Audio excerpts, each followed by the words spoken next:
The fork felt unnaturally heavy in his hand. Gunther, a former corporal in the Wehrmacht, a veteran of the brutal Eastern Front, stared at the porcelain plate before him. It was piled high with roasted chicken, glistening mashed potatoes with a pool of melted butter and bright green beans.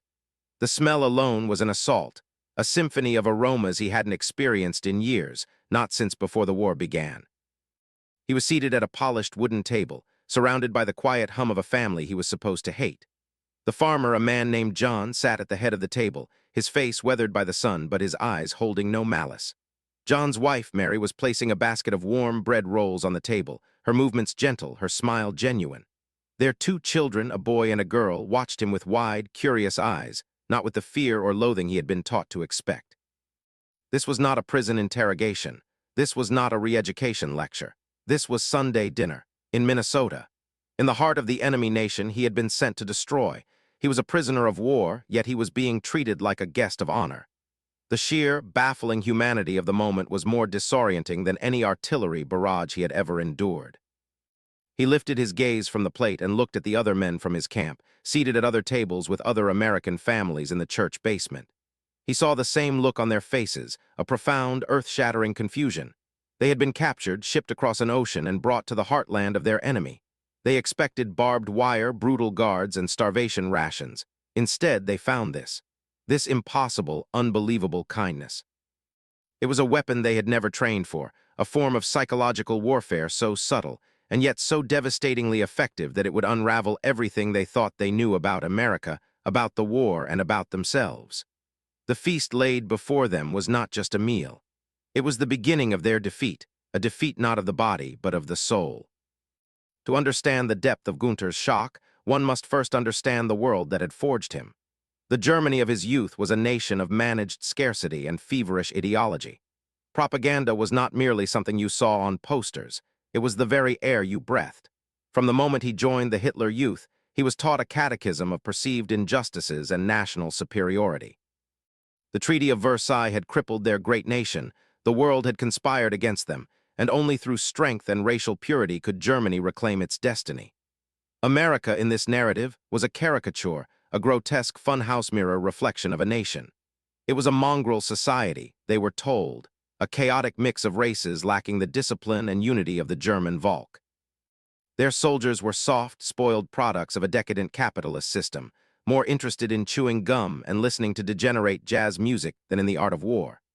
Joseph Goebbels' propaganda machine painted vivid pictures of an America on the brink of collapse, crippled by the Great Depression, torn apart by racial strife, and utterly incapable of mounting a serious military effort. The American industrial machine, they were assured, was a myth. It was inefficient, run by greedy capitalists who would never be able to unite for a common cause. The stories they heard were of breadlines, strikes, and social decay.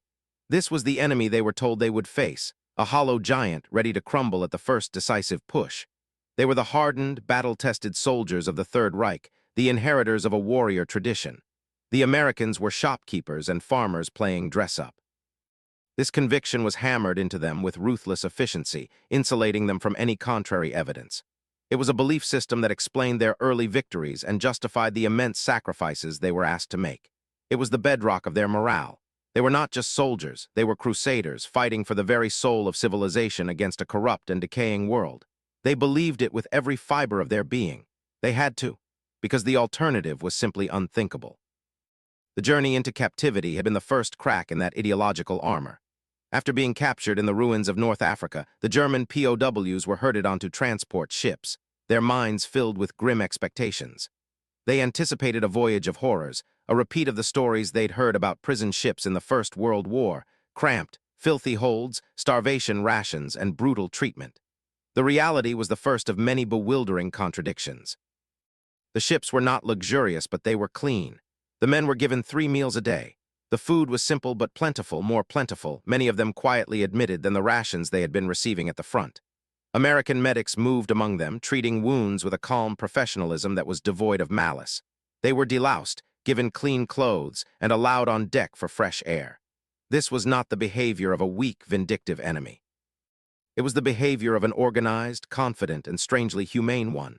The true shock, however, came when they docked in America. They were marched from the ships and put on 2 trains, and it was on this journey that the sheer scale of the enemy nation began to dawn on them. The train ride was not a short trip from a port to a nearby camp. It was an odyssey. For days, the train rolled on, and the landscape outside the window never ceased to amaze. They passed through sprawling cities that showed no signs of bombing, their skylines lit up at night in a casual defiance of the blackouts that had become a permanent feature of German life. They saw endless miles of highways, clogged not with military vehicles, but with civilian cars, shiny, colorful automobiles that spoke of a level of personal wealth unimaginable back home. They watched as the cities gave way to vast, open countryside, mile after mile of cultivated farmland, perfectly plowed fields stretching to the horizon, dotted with sturdy farmhouses and towering silos overflowing with grain. They were traveling through a country that was not just untouched by war, but seemed to be thriving because of it. It was a nation of impossible size and impossible wealth. The propaganda had told them of a country on its knees. What they saw from the train window was a giant, just beginning to stir. The indoctrinated mind is a fortress built brick by brick with carefully selected information. Every soldier of the Reich carried this fortress within him. They had been meticulously taught what to believe about their own strength and the enemy's weakness. The German war machine was portrayed as the pinnacle of modern efficiency, a marvel of engineering and strategic genius. The Messerschmitt Bf 109, the Panzer tank, the U-boat wolf packs, these were not just weapons. They were symbols of an inherent German superiority in science and martial prowess. Every victory in the early years of the war was presented as irrefutable proof of this narrative. The fall of Poland in weeks, the stunning defeat of France, the initial crushing advances into the Soviet Union, all of it reinforced the central message. The German soldier was invincible, the product of a superior culture. The Führer's vision was destiny made manifest. They were told that German industry, organized under the brilliant leadership of men like Albert Speer, was an unstoppable force, capable of outproducing any combination of enemies. They believed that their scientists were the best in the world, that their generals were geniuses, and that their fighting spirit was unbreakable.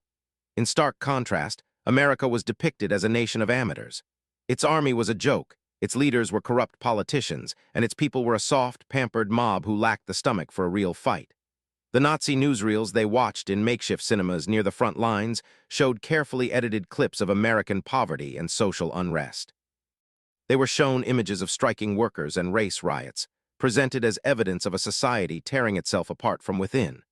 They were told that American production numbers were wildly exaggerated propaganda, desperate lies from a failing regime. The idea that this nation of jazz-playing decadents could create a military force to rival the Wehrmacht was laughable. They held onto these beliefs with the tenacity of a drowning man clinging to a raft. It was the psychological foundation upon which their entire world was built. To doubt the propaganda was to doubt everything: the cause, the leadership, the sacrifices of their fallen comrades. And so, as they were transported deeper into the American heartland, they watched the evidence of its power with a growing sense of cognitive dissonance, their minds desperately trying to reconcile the nation they saw with the one they had been taught to despise.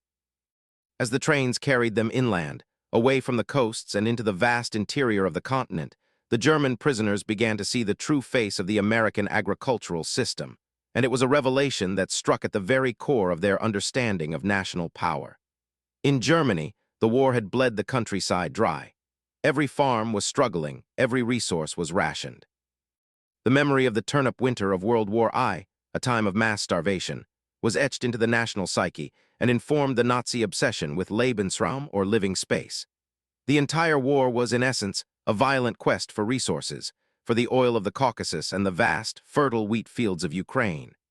Germany was a nation perpetually haunted by the fear of hunger, a fear that propaganda had expertly channeled into military aggression. The prisoners on the train saw the opposite of this reality. They saw a land not of scarcity, but of ludicrous, almost offensive abundance. They passed cornfields that were so large they seemed like oceans of green and gold. They saw vast herds of cattle grazing on endless pastures, so numerous they couldn't be counted. They saw towering grain elevators next to the railway lines, overflowing with the harvest, with mountains of excess grain piled up outside, seemingly left to rot. To men who had been fighting for every scrap of food, for whom a loaf of bread was a precious commodity, this casual display of surplus was a profound shock. It was more than just food. It was a symbol. It was a testament to a nation so rich it didn't even seem to know what to do with its own wealth. They saw farmers driving brand-new tractors, not the worn-out, repurposed machinery common in Germany. They saw farmhouses with electricity and running water, painted and well-maintained, each a small castle in its own right. This wasn't the product of a nation struggling to feed itself. This was the product of a nation for whom abundance was the norm. The quiet, pastoral scenery rolling past their windows was a more powerful piece of counter-propaganda than any leaflet or broadcast. It told a silent, undeniable story of a country that could feed its people, its armies, and half the world without even breaking a sweat. And it raised a terrifying question in the minds of the prisoners. If this is what they grow, what in God's name is it that they build? Upon arrival at the prisoner of war camps, the shocks became more personal, more intimate. The first assault on their preconceived notions came not on the battlefield, but in the mess hall. They were lined up, handed a tray, and served their first meal in an American POW camp. Many of them braced for the worst: thin, watery soup, a crust of stale bread, the kind of sustenance they associated with captivity. Instead, they were served thick slices of roast beef, potatoes, vegetables, and a slice of white bread. It was the white bread that broke many of them. In wartime Germany, white flour was a luxury reserved for the party elite.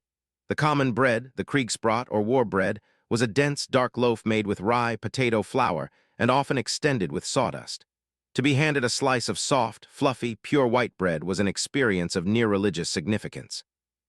It was a taste of a forgotten world, a world of peace and plenty. One prisoner, a young Luftwaffe pilot named France, was observed staring at his slice of bread for a full 5 minutes, turning it over and over in his hands before finally taking a bite, his eyes closing as if in prayer. It was more than just food. It was a message. It communicated more effectively than any speech the fundamental economic disparity between the two nations. The meals continued in this vein. There was meat served several times a week, something unheard of for German civilians and even many soldiers. There was fresh milk, real butter, sugar for their coffee. They were given fruit, jams, and even desserts. The prisoners began to gain weight. The gaunt, hollow-eyed look of men from the front lines was replaced by a healthier, fuller appearance. This abundance created a deep psychological conflict. According to Nazi ideology, they were the master race, and the Americans were a decadent, inferior people. Yet here they were, prisoners, eating better than their own families back in the fatherland.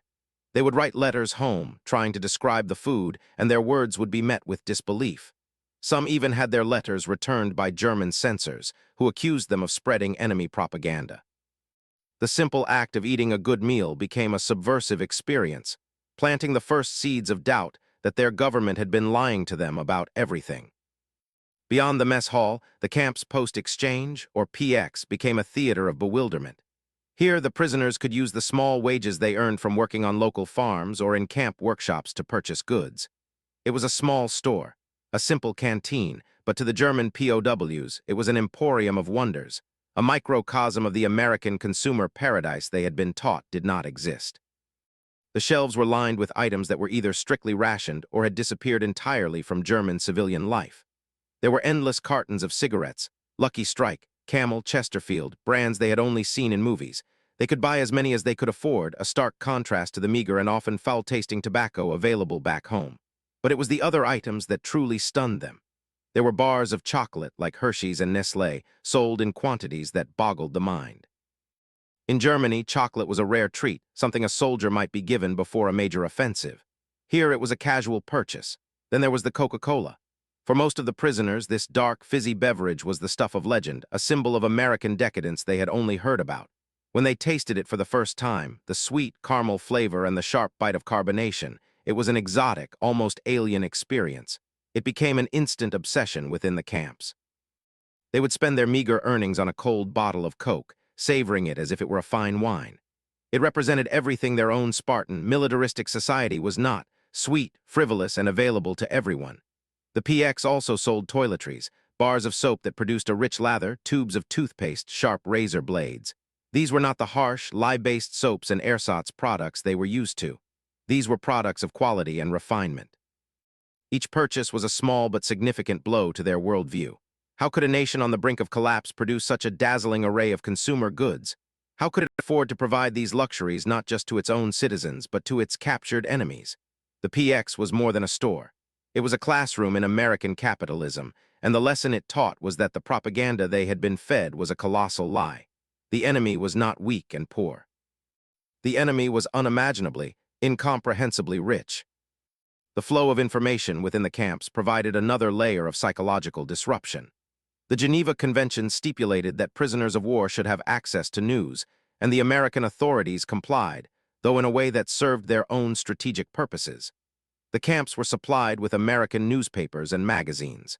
Publications like Life, the Saturday Evening Post, and local daily papers were made available in the camp libraries. At first, the prisoners devoured them with suspicion, assuming they were filled with crude, exaggerated propaganda. They expected to find boastful articles and caricatures of their Führer.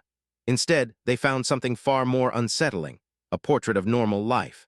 The magazines were thick with glossy advertisements for automobiles the average American could apparently buy, for refrigerators stocked with food, for washing machines, for fashionable clothing. They saw pictures of smiling families on vacation, of teenagers at soda fountains, of bustling city streets where civilians showed no signs of fear or deprivation.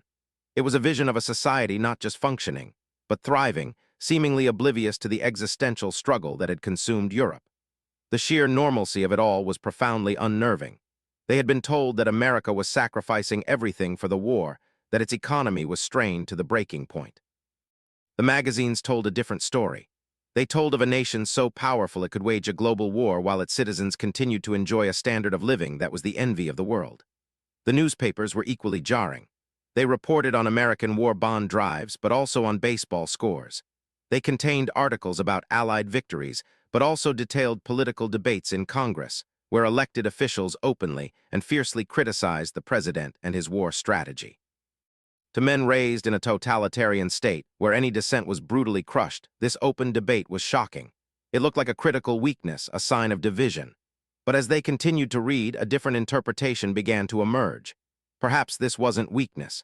Perhaps it was a different kind of strength, a strength born of confidence, where the nation was so secure in its purpose that it could afford the luxury of internal disagreement. It was a concept so alien to their own experience that it took months, even years, for them to fully grasp its implications. Among the most disorienting sights for the German POWs, especially those put to work outside the camps, was the role of American women in the war effort. Their own Nazi ideology was built upon a rigidly traditional view of gender roles. A woman's place was in the home. Her sacred duty was to be a wife and mother, producing racially pure children for the Reich. The slogan was kinder, Kuch, Kirch, children, kitchen, church. Women in the workforce were seen as a sign of social decay, a betrayal of their natural purpose. Propaganda posters back home depicted idealized maternal figures, nurturing their families while their men fought at the front. The reality in America was a direct, stunning repudiation of this entire worldview. As they were transported to farms and factories to supplement the depleted local workforce, they saw American women by the thousands, not in kitchens, but on assembly lines. They saw Rosie the Riveter in the flesh. They saw women operating heavy machinery, welding the hulls of ships, riveting the wings of bombers, and inspecting artillery shells. They were not delicate, demure figures. They were confident, competent, and often grease-stained, their hair tied up in bandanas, their faces set with determination. They worked with a focused efficiency that rivaled any German worker the prisoners had ever seen. They also saw women in other roles that defied their understanding. They saw women driving trucks and tractors, managing farms while their husbands and sons were overseas. They saw women in uniform, serving in non-combat roles in the military, freeing up more men for the front. The prisoners would watch, mesmerized, as these women performed their tasks with a casual skill that was both impressive and deeply unsettling. It shattered another pillar of their ideology. The Nazis had preached that their system, by keeping women in the home, made Germany stronger and more stable. But here was America, mobilizing its female population on an unprecedented scale, and it was clearly making the country more powerful, not less. It doubled the available workforce, unleashing a torrent of industrial production that Germany could not hope to match. It was a pragmatic, all-encompassing approach to total war that made the rigid Nazi dogma seem not only antiquated but foolishly self-defeating. The American woman, whom they had been taught to view as a frivolous, fashion-obsessed lightweight, was in fact one of the most formidable weapons in the enemy's arsenal. The system of labor and compensation for the prisoners was itself a form of re-education. Under the Geneva Convention, enlisted prisoners could be required to work, and many were put to use on farms, in forests, and in canneries to help alleviate the wartime labor shortage. Officers were exempt but could volunteer. For this work, they were paid. The wage was small, typically 80 cents a day, paid in camp scrip redeemable at the PX, but the very concept was a novelty. They were prisoners, the defeated, yet their labor had value that was recognized and remunerated. This simple transaction began to subtly reframe their relationship with their captors. They were not slave laborers. They were workers in a system, albeit a constrained one. It was on the farms of the Midwest and the South that this experience became most profound. The prisoners, many of whom were from rural backgrounds themselves, were sent out in trucks each morning to work alongside American farmers. These were not government officials or military officers. They were ordinary civilians, and they did not treat the POWs with the hostility or contempt they expected. Instead, they treated them as much-needed help. The farmers, desperate to get their crops harvested, were often more concerned with a prisoner's ability to handle a plow or drive a tractor than with his political allegiances. A shared language of agriculture began to bridge the ideological divide. A German farmer's son from Bavaria and an American farmer from Wisconsin could find common ground in their knowledge of soil, weather, and livestock. They worked side by side, sharing water from the same canteen, seeking shade under the same tree during the midday heat. This daily human interaction was corrosive to the Nazi ideology, which depended on dehumanizing the enemy.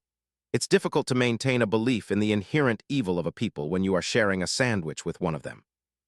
The farmers, for their part, were often surprised to find that the Nazi fanatics were just young men, weary of war and missing their families. This proximity bred a grudging respect, and in many cases a genuine, if cautious, friendship. They were enemies by decree, but they were farmers by trade, and in the shared rhythm of a harvest, the lines of conflict began to blur. The train journey across the continent had given them a glimpse of America's industrial scale, but seeing it up close was another matter entirely.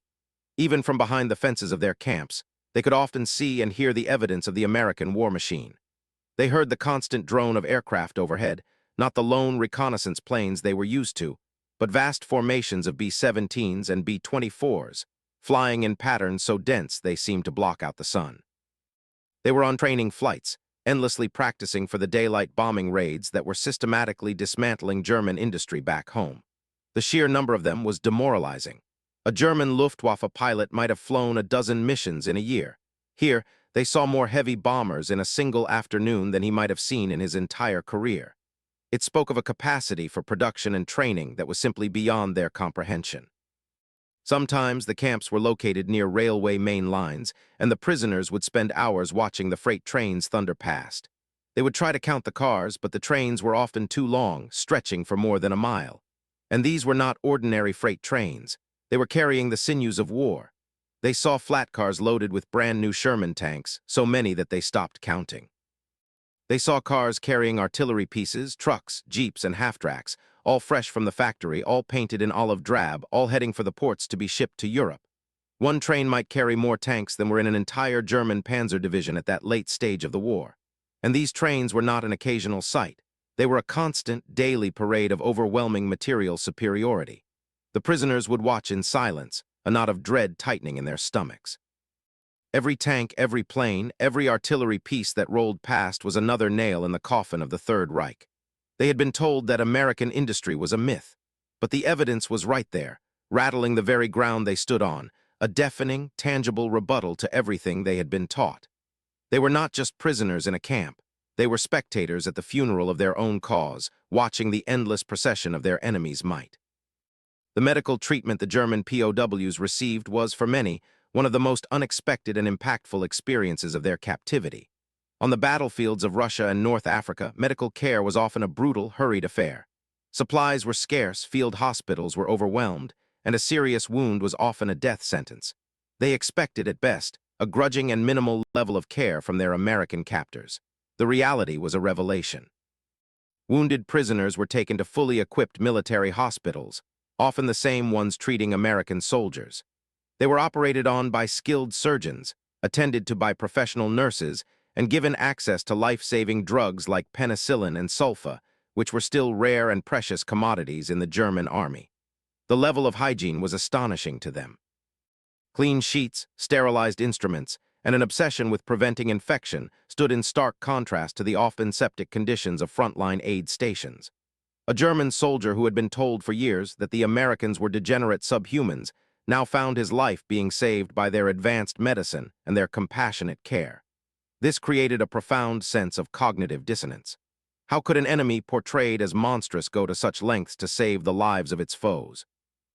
One famous account tells of a German officer with a severely infected leg wound who was told by an American doctor that they would have to amputate. The officer, resigned to his fate, agreed.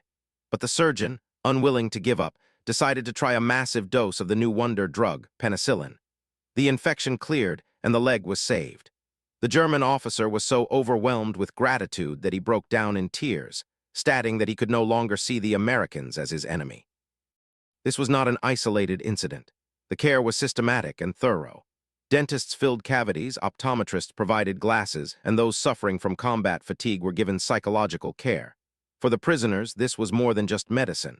It was a demonstration of a set of values that directly contradicted the Nazi ethos of might makes right and the expendability of the individual. It was a powerful statement that every life, even that of a captured enemy, had value. This unexpected humanity was a quiet but relentless assault on the foundations of their indoctrination. As the months turned into a year, and then two, the German prisoners' understanding of American power deepened. The initial shocks of consumer goods and food had given way to a more sobering appreciation of the nation's industrial and military heart. They began to grasp the strategic implications of what they were witnessing. A key part of this understanding came from watching the American transportation network in action. It wasn't just the endless freight trains. It was the entire integrated system. They saw massive convoys of military trucks on the highways, part of the Red Ball Express that practiced logistics on a continental scale. They saw the sheer number of airfields that dotted the landscape, even in rural areas, each one a hub of activity for training pilots and ferrying equipment. It was a logistical beast of unimaginable complexity and efficiency, moving men and material across thousands of miles with an ease that Germany, with its strained rail system and reliance on horse-drawn transport at the front, could only dream of. The scale of the training operations was equally staggering. From their camps, they could often hear the distant crump of artillery practice and the rattle of machine gun fire. They witnessed vast military bases, sprawling cities of barracks and training grounds, where millions of American men were being systematically transformed from civilians into soldiers. The prisoners, who prided themselves on their own rigorous military training, could not help but be impressed by the sheer scale and methodical nature of the American effort. They were not just training an army, they were training multiple armies simultaneously, and they were doing it with the best equipment money could buy. This was not the amateur army of Goebbels' propaganda. This was a nation in the process of becoming the greatest military power the world had ever seen. The prisoners began to do the grim math in their heads. For every German soldier killed at the front, it seemed America could train 10 more to take his place. For every Panzer tank lost in Russia, 100 Shermans rolled off an assembly line in Detroit. The war was no longer a contest of tactics or fighting spirit. It had become a war of production, a war of logistics, a war of attrition, and it was a war they were now horrifyingly certain they could not win. The American approach to technology and innovation was another source of continuous awe. The German prisoners came from a nation that prided itself on its engineering prowess. The V-2 rocket, the Messerschmitt Me-262 jet fighter, these were technological marvels that had, for a time, given them a qualitative edge. But in America, they saw that technological superiority was not about a few brilliant, secret weapons. It was about the mass production and widespread application of advanced technology in every facet of life. They saw it in the agriculture around them. The level of mechanization on American farms was decades ahead of Germany. They saw combines that could harvest, thresh, and clean grain in a single pass. They saw complex irrigation systems that turned arid land into fertile fields. They saw the casual use of electricity for everything from milking cows to lighting chicken coops. It was a system designed to maximize output with minimum manpower, and it worked with breathtaking efficiency. They also saw this technological prowess in the very construction of their own prison camps. The barracks were often prefabricated, assembled quickly and efficiently like a giant puzzle. The plumbing and electrical systems were standardized and reliable. The security systems, the kitchens, the infirmaries, all were products of a culture that had mastered the art of building things on a massive scale. Perhaps most tellingly, they saw it in the tools they were given to work with. Whether it was a wrench, a saw, or a tractor, the American-made tools were of exceptional quality, durable, well-designed, and plentiful. Back home, a good set of tools was a precious possession. Here, they were treated as disposable. This culture of practical, mass-produced excellence was a stark contrast to the German focus on often over-engineered, difficult-to-produce marvels. America wasn't just building a few superweapons. It was building a super system. It was this system, this fusion of innovation, mass production, and practical application, that was the true source of its power. The Me-262 might be a better fighter plane than a P-51 Mustang, but for every jet that Germany painstakingly produced, America was churning out 100 Mustangs. The prisoners realized their country was like a master craftsman in a sword fight with a factory. The craftsman's sword might be a work of art, but the factory could produce an endless supply of simple, effective blades. The outcome of such a conflict was tragically inevitable. One of the most surreal and profoundly impactful experiences for the POWs was their encounter with the American democratic process. In the autumn of 1944, they witnessed something utterly alien to their experience: a national election held in the middle of a world war. From their camps, they read the newspapers and listened to the radios, which were filled with the noise and fury of the presidential campaign between Franklin D. Roosevelt and Thomas E. Dewey. They followed the fierce debates, the rallies, the political advertisements. They read articles in which the commander-in-chief, President Roosevelt, was openly and harshly criticized by his opponent and by journalists. His policies were questioned, his motivations were attacked, and his fitness for office was publicly debated. To men who had lived their entire adult lives under a totalitarian regime where the Führer was an infallible, godlike figure and a single word of dissent could mean a death sentence, this was beyond shocking. It was a spectacle of what they had been taught was terminal national weakness. How could a country at war allow such division? How could it tolerate such open disrespect for its leader? They predicted that this internal conflict would tear the nation apart, that it would cripple the war effort. They watched, waited, and expected the system to collapse. But it didn't. The election was held. The citizens voted. The results were counted. Roosevelt won, and the next day the nation went back to work. Dewey conceded, his supporters accepted the result, and the tanks continued to roll off the assembly lines. The B-29s continued their missions over Japan. The war effort didn't falter for a single moment. It was then that a new, disturbing understanding began to dawn on them. This wasn't weakness. It was a different, more resilient form of strength. It was the strength of a nation so unified in its ultimate purpose that it could afford the chaos of democratic debate. It was a system that drew its power not from the iron will of a single leader, but from the collective consent of its people. They realized that America was fighting not just with its factories and its armies, but with its ideas. The very freedom they had been taught to despise was, in fact, a source of immense power. It was a self-correcting, adaptable system that could withstand internal criticism and still remain united against an external foe. They were fighting a country that was not afraid of its own people. The sheer size of America was a recurring theme of shock, a fact that propaganda could not shrink. But it wasn't just the geographical size. It was the depth and distribution of its industrial power. Many prisoners, especially those in camps far from the industrial centers of the Northeast and Midwest, initially held out hope.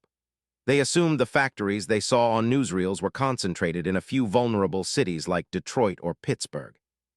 They clung to the belief that a few well-placed U-boat attacks or a long-range bombing campaign, fantasies peddled by the propaganda ministry, could cripple the American giant. This hope was systematically dismantled by their own experiences. Prisoners working in the forests of the Pacific Northwest were stunned to see the massive scale of the logging industry, which fed the shipyards of Seattle and Portland, where Liberty ships were being assembled in a matter of weeks. Those in the agricultural heartland of Texas or California saw the rise of enormous new aviation plants, like the Consolidated Factory in San Diego or the Bell Plant in Fort Worth, seemingly appearing out of nowhere in the middle of farmland, each one churning out a relentless stream of heavy bombers. They learned that America wasn't just building weapons in its traditional industrial centers.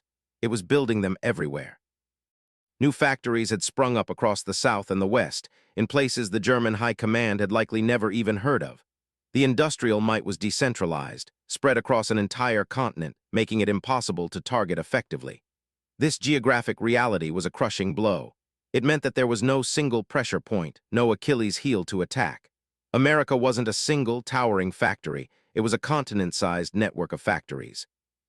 A prisoner named Klaus, who had worked in an armaments factory in Essen, was taken to work near a plant in rural Alabama. He watched in disbelief as thousands of workers, black and white men and women, streamed in and out of a factory that was producing artillery shells. He later wrote, "In Essen, we lived in fear of the bombers every night. Our factory was the whole city. Here, the factory is in the middle of a forest. You could never find it, and I knew then." There are hundreds more of these, hidden all across this country. We are not fighting a nation. We are fighting a planet. For the officers among the prisoner population, the revelations were often more intellectual but no less devastating. Housed in separate camps with more privileges, they had access to extensive libraries and were often engaged in debates with American camp commanders and visiting academics. Many of these German officers were highly educated men, products of the vaunted Prussian military tradition. They were strategists and tacticians who believed in the science of warfare. They began to study America not just as an enemy, but as a military phenomenon. They read American military journals, studied economic reports, and analyzed production statistics. What they discovered was a military doctrine that was fundamentally different from their own and terrifyingly effective. The German way of war, the Blitzkrieg, was based on operational brilliance and tactical finesse. It was about using concentrated force to achieve decisive victories quickly, before the enemy could mobilize its full resources. It was a strategy born of Germany's own resource limitations. They had to win fast because they couldn't afford a long war. America, they realized, was playing a completely different game. The American doctrine, as articulated by generals like Marshall and Eisenhower, was a methodical, overwhelming application of material force. It wasn't about brilliant gambles. It was about absolute mathematical certainty. It was a general's war, but it was also an engineer's and a quartermaster's war. They would calculate the exact amount of firepower needed to obliterate a target, and then they would produce and deliver twice that amount, just to be sure. They would build airfields and ports faster than the Germans could bomb them. They would lay pipelines across the English Channel to supply their armies. One German general, held in a camp in Tennessee, famously remarked to his American counterpart after studying production figures for landing craft, "Before this war, I did not know what logistics was. I am now convinced it is all that matters. You do not win with better soldiers. You win with more of everything." This cold, industrial approach to warfare stripped the romance and glory from their profession. War was no longer a clash of wills or a test of courage. It had become a problem of production, and America had solved it on a scale that made German tactical genius utterly irrelevant. As the war in Europe ground towards its inevitable conclusion in late 1944 and early 1945, the news from home became increasingly grim, creating a stark and painful contrast with the prisoners' daily reality in America. Letters from their families, when they got through the censors, told a harrowing story. They spoke of constant, terrifying bombing raids that had turned cities into seas of rubble. They wrote of severe food shortages, of a life lived in cellars and bomb shelters. They described the ever-present fear, the exhaustion, and the growing sense of hopelessness. A German prisoner in a camp in Arizona would read a letter from his wife describing the firebombing of Dresden, her words painting a picture of an apocalyptic inferno. He would then look up from the letter and see the clear blue sky, the peaceful desert landscape, and the well-fed, healthy faces of his fellow prisoners. He might have spent his day working on a local cotton farm, earning money to buy chocolate and cigarettes at the PX. The psychological whiplash was immense. They were safe. They were well-fed. They were living a more comfortable and secure existence than their own wives and children in the fatherland they had fought to defend. This generated a complex and often painful mix of emotions. There was relief, of course, for their own survival, but there was also a profound sense of guilt. They felt like cowards, feasting in the land of the enemy while their families starved and suffered under a rain of bombs. And there was a growing, burning anger, not at the Americans, but at their own leadership. Why had they been lied to? Why were they led into a war that was so clearly unwinnable? The propaganda had promised them a swift victory and a glorious new empire. The reality was the utter destruction of their homeland. The contrast between the hellscape Germany had become and the peaceful, productive paradise of America was the final, irrefutable proof of their leaders' folly. The American bombers they saw flying overhead in perfect formation were not just weapons of war. They were messengers, delivering the terrible news of a defeat so total and absolute that it was difficult to even comprehend. The turning point for many prisoners was not a single event, but a slow, crushing realization. It was the moment when the accumulated weight of all the evidence, the food, the factories, the cars, the sheer scale of it all, finally broke through the walls of their indoctrination. It was the transition from simple shock to a deep, soul-crushing despair. They finally understood. They were not just losing the war, they had never, at any point, stood a chance of winning it. The conflict had been decided years before in the steel mills of Pittsburgh, the assembly lines of Detroit, and the oil fields of Texas. The battles they had fought so bravely in Stalingrad and Normandy were merely the bloody final act of a drama whose conclusion was already written. This realization often manifested in moments of quiet contemplation. A prisoner might be standing in a field at the end of a workday, watching the sun set, and see a convoy of new trucks driving down a nearby highway.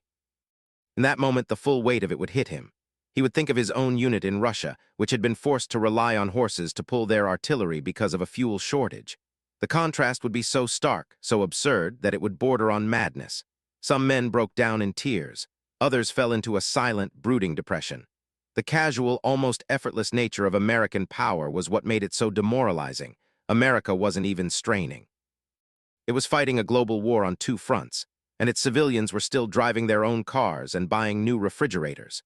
It was like watching a heavyweight boxer toying with a lightweight, landing devastating blows without even breathing hard. The German prisoners began to talk amongst themselves in hushed, defeated tones. They compared stories of what they had seen, piecing together a mosaic of American might that was far more terrifying than anything their generals had warned them about. The laughter and bravado of the early days of captivity disappeared, replaced by a grim, quiet resignation.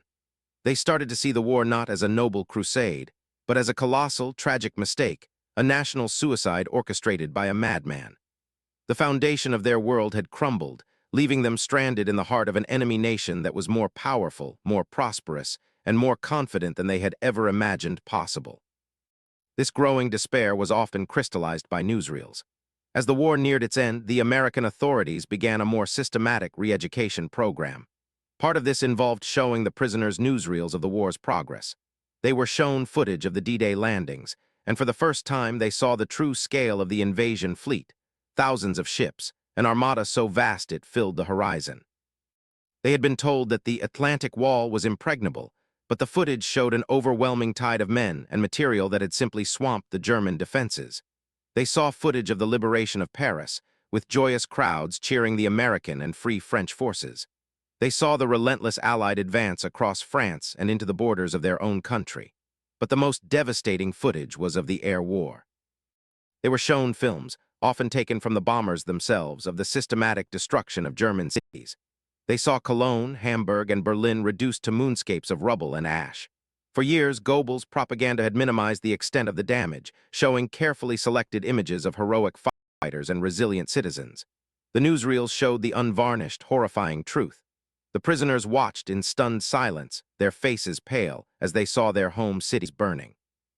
A man from Hamburg would recognize a street corner, a cathedral, a bridge, now twisted and broken. He was not just watching the defeat of his army, he was watching the obliteration of his world, the erasure of his own history. The psychological impact was profound. It was one thing to read about the bombings in a letter. It was another to see the visual evidence, to witness the sheer, methodical, destructive power that America was unleashing upon their homeland. There was no glory in this, no heroic last stand. There was only the cold, impersonal logic of industrial warfare. The same industrial machine that provided them with Coca-Cola and white bread was also producing the thousands of bombers and tens of thousands of bombs that were pulverizing their country. The two facts were inextricably linked, two sides of the same coin of American power. And in the flickering darkness of the makeshift camp cinema, the German prisoners finally understood the terrible price of their nation's hubris. The internal social dynamics of the POW camps themselves became a mirror of the collapsing Nazi ideology. In the early years, the camps were often dominated by a core of ardent, fanatical Nazis. These true believers enforced a rigid hierarchy, punishing anyone who showed signs of wavering faith in the Führer or the cause. They held secret kangaroo courts, ostracized traitors, and sometimes even resorted to violence against fellow prisoners they deemed defeatist. They were the keepers of the ideological flame, desperately trying to maintain the discipline and worldview of the Third Reich behind American barbed wire. But as the evidence of America's overwhelming power mounted and the news from home grew worse, the influence of these hardliners began to wane. Their authority was built on a foundation of lies, and that foundation was visibly crumbling. Men who had once listened to them with respect now turned away in silent contempt. The steady diet of good food, fair treatment, and undeniable truth was a more powerful force than the fanatics' threats. The prisoners began to stratify into different groups. There were the Nazis, who clung to the bitter end, their fanaticism growing more brittle and desperate with each Allied victory. There were the anti-Nazis, a smaller group of men who had long harbored doubts about the regime and now felt emboldened to speak out. But the largest group was the great mass of ordinary soldiers in the middle, the men who had fought out of a sense of duty or patriotism rather than deep ideological conviction. These were the men who were most profoundly changed by the American experience. They were the ones who saw the contrast between the Nazi promises and the American reality most clearly. They quietly withdrew from the political debates, focusing instead on their work on learning English or on taking correspondence courses offered by American universities. They were disengaging from the lost cause and beginning, slowly and cautiously, to think about a future without Nazism, a future in a Germany that would have to be rebuilt from the ashes. The power structure within the camps had inverted. The true believers were now the outcasts, isolated in their own delusional rage, while the pragmatists, the ones who could see the world as it was, became the silent majority. Midst the grand revelations of industrial and military might, there were smaller, more personal moments that chipped away at the prisoners' worldview. One such area was the casual, everyday democracy they witnessed among the American soldiers and civilians they interacted with. The German military was built on a rigid, almost feudal class structure. The gap between an enlisted man and an officer was a vast, unbridgeable chasm, defined by centuries of Prussian tradition. Officers were a class apart, entitled to deference and absolute obedience. In the American army, the relationships were shockingly informal. The German prisoners would watch, bewildered, as American enlisted men would speak to their officers with a level of familiarity, and sometimes even friendly argument, that would have resulted in a court-martial in the Wehrmacht. They saw sergeants questioning a lieutenant's orders, not out of insubordination, but in a collaborative effort to find a better way to do something. They saw officers and enlisted men playing baseball together, sharing jokes, and calling each other by their first names when off duty. This was not a sign of poor discipline, as they first assumed. They soon realized it was a different kind of discipline, one based on mutual respect and a shared sense of purpose rather than on fear and social rank. It was the military ethos of